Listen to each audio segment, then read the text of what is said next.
윤석열 정부는 4월 10일 총선 이후에도 의료계도 대화에 나서달라, 의료개혁의 의지는 변함없다는 입장만 되풀이하면서 구체적인 해법 없이 우왕좌왕하고 있습니다. 총선 결과 국민은 민의를 거스리고 여전히 일방통행식으로 일관하는 윤석열 정부의 정책 추진 방식을 용납하지 않았습니다.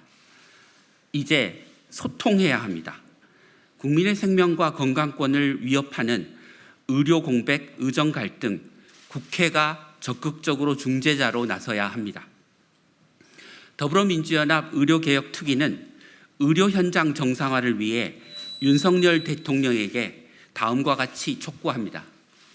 첫째, 제1야당 대표와 영수회담을 조속히 개최하여 의료 공백, 의정 갈등을 해결할 민의, 당정, 사자협의체 구성을 합의하십시오.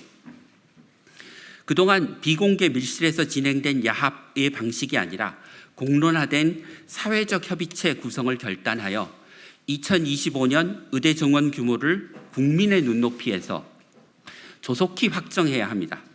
지금부터 논의를 시작하면 5월 말까지 충분히 합의할 수 있습니다. 또한 향후 의대 증원과 의료개혁의 안정적 추진을 위한 논의를 함께 시작하여 10년 의료개혁 로드맵을 의대 정원과 함께 포괄적으로 타결해야 합니다. 둘째, 영수회담에서 합의할 민의당정 사자협의체는 의대 증원과 의료개혁의 모든 이해 당사자가 참여하고 합의된 사항을 모든 주체가 동의하는 절차를 갖추도록 구성하십시오. 의료계의 합의안을 가져오라고 책임을 전가한 것이 아니라 의대 교수, 전문의, 전공의, 의대생, 의과대학, 의사단체, 병원단체, 보건의료 여러 직능단체, 환자단체, 시민사회단체 등 각 주체들이 대표로 참여하고 공론의 장에서 투명한 논의가 이루어지도록 해야 합니다. 셋째, 정부는 민의당정 사자협의체에서 모든 주체가 투명한 논의를 거쳐 결정한 사항을 반드시 전면 수용하십시오. 공론화와 협의 과정을 거쳐 만들어진 사회적 합의를 정부가 일방적으로 무효화하지 않도록 최종 결정권은 사자협의체에 있어야 합니다. 그래야 정부를 포함한 모든 주체들이 진정성 있게 의료개혁에 임할 수 있습니다. 마지막으로 민의당정 사자협의체에서 지역 필수 의료 붕괴를 막기 위한 실질적인 정책을 마련할 것을 국민과 의료인들에게 약속하십시오. 전공의 근무 시간을 주 80시간 이내에서 주 60시간 이내로 단축하고 응급, 중증, 소아, 분만 환자의 건강보험 수가를 OECD 평균 수준으로 인상하고 지역 완결형 의료단절 체계를 구축해서 국민들이 자기 사는 곳에서 필수적인 의료 서비스를 받을 수 있도록 하고 대한민국 의료 체계를 무너뜨리는 주범인 실손보험과 비급여 진료를 개혁하는 등 손에 잡히는 정책 목표를 제시해야 합니다.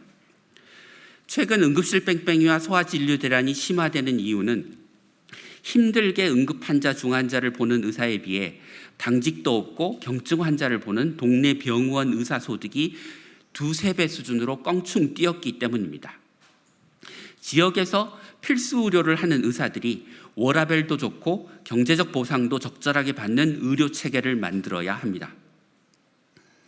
의대 증원은 국민 중심 의료 개혁을 위한 선결 과제입니다. 더 이상 의대 증원, 의료 개혁이라는 과제가 정치적 계산과 이해득실에 이용되어서는 안 됩니다. 윤석열 정부는 의료 공백, 의정 갈등의 정상화를 위해 위 제안들을 진정성 있게 수용하기를 촉구합니다. 의사단체는 민심을 저버리는 증원 백지화 요구를 중단하고 전공의는 환자 곁으로 돌아오길 바랍니다.